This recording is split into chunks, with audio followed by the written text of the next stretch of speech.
Olá pessoal, eu sou Rafael Rodrigues, analista junguiano em formação pelo Instituto Junguiano de Ensino e Pesquisa, sou psicólogo formado desde 2005 e atuo nesse campo junguiano, nesse campo que me faz crescer, que me faz aprofundar na minha análise, no meu mundo imaginal, no meu inconsciente.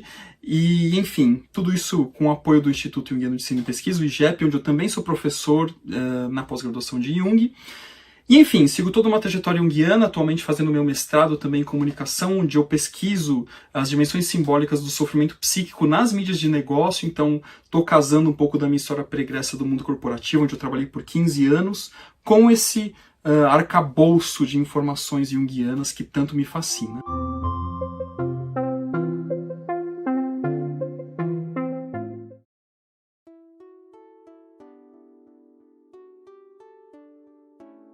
Quando eu comecei a faculdade, eu tinha mais uma inclinação a trabalhar no mundo corporativo mesmo do que trabalhar exatamente com psicologia clínica.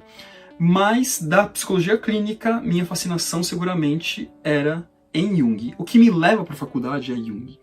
Quando eu tinha uns 16 anos mais ou menos, eu li meu primeiro livro sobre Jung, que foi Jung Vida e Obra, ou Jung Introdução à Obra de Jung, alguma coisa assim, do Calvin Hall.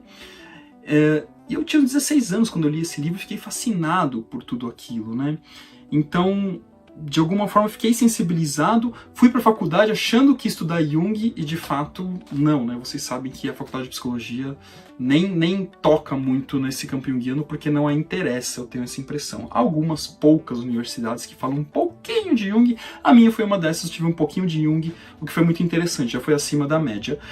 Mas eu já tinha uma inclinação para trabalhar no mundo corporativo, onde eu trabalhei por 15 anos, mas eu tinha, sim, essa paixãozinha aqui de lado por Jung e que hoje determina toda a forma como eu conduzo a minha carreira como terapeuta e que me satisfaz muito, que me realiza muito. Sou muito entregue a toda essa jornada junguiana e que cada vez mais só tem a acrescentar na minha forma de ver a vida, pelo meu próprio processo analítico e pela forma como eu vivencio nas minhas relações também.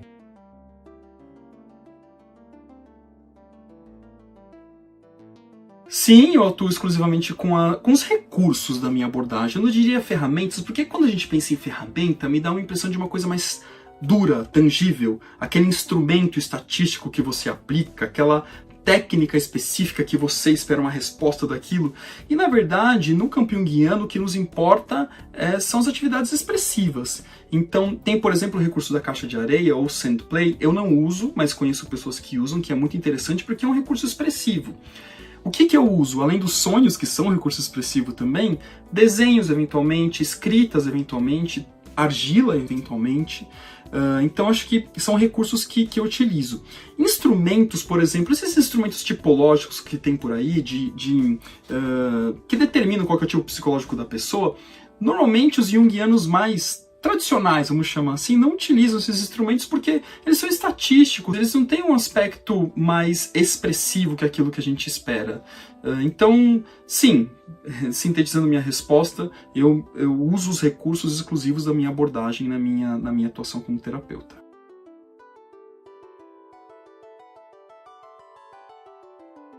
Não que eu não concorde exatamente, mas existe especialmente o conceito de ânima e ânimos na psicologia junguiana, no qual ânima, o aspecto do feminino no homem, e ânimos, o aspecto do masculino na mulher. Esses conceitos foram construídos por um Jung, lá no começo do século XX, em uma sociedade claramente, ou pelo menos na consciência coletiva daquela sociedade, daquela época, claramente dividida entre homens e mulheres. Quando a gente vem para a contemporaneidade, é preciso aprofundar esse entendimento de ânima e ânimos. Eu não discordo de ânima e ânimos, de forma alguma. A questão é, como que se constela, né? Como que a gente investiga, melhor dizendo, uma ânima e um ânimos nos transexuais, nos homossexuais? Eu acho que esse tipo de situação a gente precisa investigar um pouco melhor, mas a dinâmica simbólica de feminino representado pela ânima e a dinâmica simbólica de masculino representada pelo ânimos, eu não tenho qualquer discordância com relação a isso. Isso é um dado empírico muito claro. Mas esta diferenciação binária, como vem na obra do Jung, acho que isso a gente pode refinar, e seguramente se ele estivesse aqui hoje, ele nos ajudaria nesse tipo de pensamento e elaboração mais elaborado desse conceito neste momento da contemporaneidade e da humanidade que a gente vive.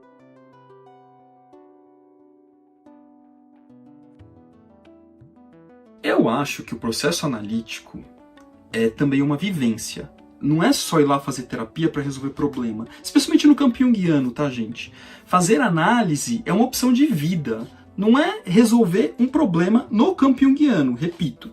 Porque a psicologia junguiana, ela aponta para um lugar. Ela não fica escavando somente o passado. Também trabalha com o passado, mas ela aponta para um lugar. Tem a ver com uma mudança de atitude da consciência. Então, eu preciso de alguma forma visitar esse espaço no meu processo de análise para que eu possa emular ou replicar isso no meu consultório. Então, fazer psicoterapia com uma outra abordagem me parece uma defesa.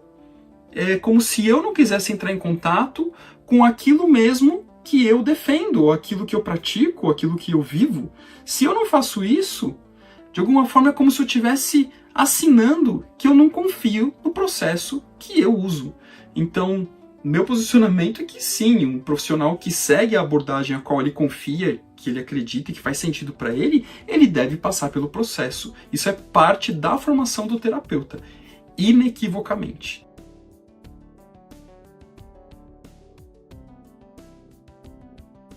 Jamais tive essa preocupação de ter mais ou menos pacientes pela minha abordagem. Eu acho que, no fim das contas, os pacientes nem sabem muito bem qual é a abordagem, né? Então, alguns sabem, né? Dependendo do nicho que a pessoa vem, que te procura, outros não sabem, mas pelo contrário, assim, eu sempre fui muito confiante em entender que tem muitas pessoas que de fato buscam alguma coisa menos pragmáticas, menos óbvias e mais expressivas e mais conectadas com chamados da alma, que eu sei que para algumas psicologias isso é uma heresia, e nós junguianos não nos preocupamos, a gente quer saber da alma da pessoa mesmo. Então, seguramente nesse momento de mundo que a gente vive, que muita coisa está se perdendo por aí, tem muita gente procurando analistas junguianos, e mais, né? Quando a gente olha para os cursos de Jung, pós-graduação, cursos rápidos, como tem demanda hoje em dia. Então, eu acho que a psicologia junguiana, de alguma forma, está na moda, se eu pudesse falar isso sobre essa abordagem que não é tão conhecida assim, mas, por comparação, acho que nunca na história teve um apreço tão grande pela psicologia junguiana, pelo menos até então.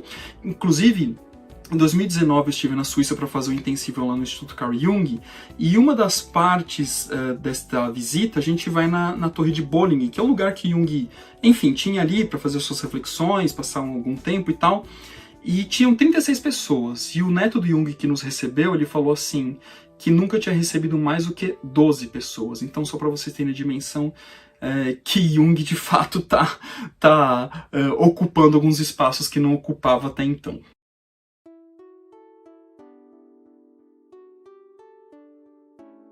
Não acho que o paciente deva saber da abordagem do profissional. Ele acaba procurando o profissional mais por indicação, ou pelos conteúdos que o profissional faz nas redes sociais, nas palestras, nos minicursos que ele aplica, enfim, numa legitimação que esse profissional constrói publicamente e transmite para esse potencial cliente, seja pelas indicações, seja por todas essas ações satélites que a gente tem muito acesso hoje em dia e que trazem pacientes para o nosso consultório. O paciente ele vai chegar mais por essa identificação com aquilo que o terapeuta fala ou com as referências que ele recebe de outras indicações do que exatamente pela abordagem. Mas sim, tem alguns que procuram pela abordagem, e tudo bem, não tem problema, mas eu acho que isso não é uma necessidade. Inevitavelmente, a gente acaba falando da nossa abordagem no nosso processo, porque isso é parte da coisa, que nem um cirurgião que vai fazer uma cirurgia e explica para a pessoa que técnica ele vai usar naquela cirurgia. A metáfora que eu uso é mais ou menos essa, mas a pessoa que vai fazer a cirurgia não é obrigada a saber que técnica o cirurgião vai usar. Ela pode conversar com o cirurgião sobre isso a partir da experiência dele, e a mesma coisa vale para a análise. A gente conversa com o paciente, explica para que servem os sonhos, para que servem os pensamentos, né, que vêm, o que acontece ali, e a gente investiga tudo isso dentro desse campo simbólico e que acaba sendo fascinante para muitas pessoas.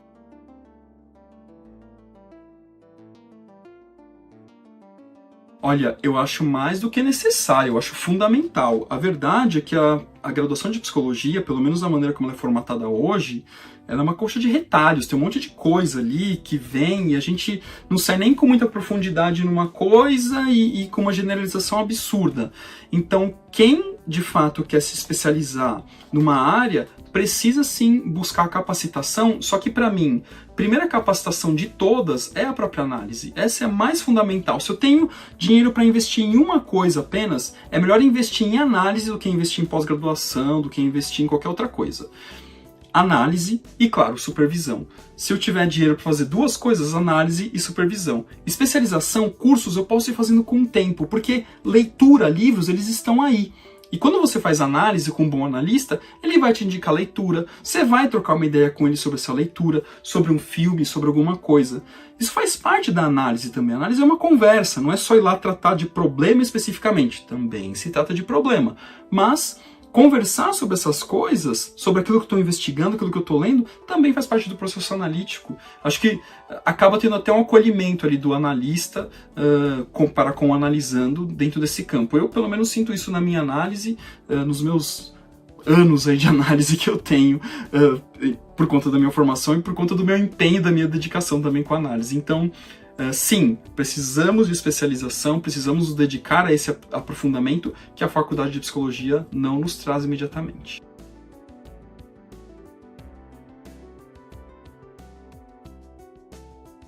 O que eu acho mais difícil na minha abordagem é a quantidade de temas que a gente precisa buscar conhecimento.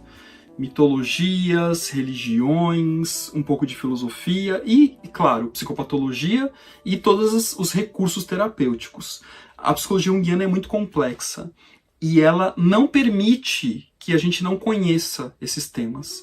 Nós precisamos conhecer. Isso faz parte de uma construção, não acontece do dia para a noite no estalar de dedos. Mas isso é muito complexo, porque no começo, quando a gente está entrando nesse mundo, dá a impressão que eu nunca vou conseguir dominar isso. Então eu posso falar da minha experiência pessoal, que mitologia grega era um bicho de 7 cabeças para mim, e hoje eu vejo quanto eu conheço de mitologia grega. É claro que ainda é um conhecimento em construção, mas por comparação é muito maior do que eu tinha no meu início de carreira.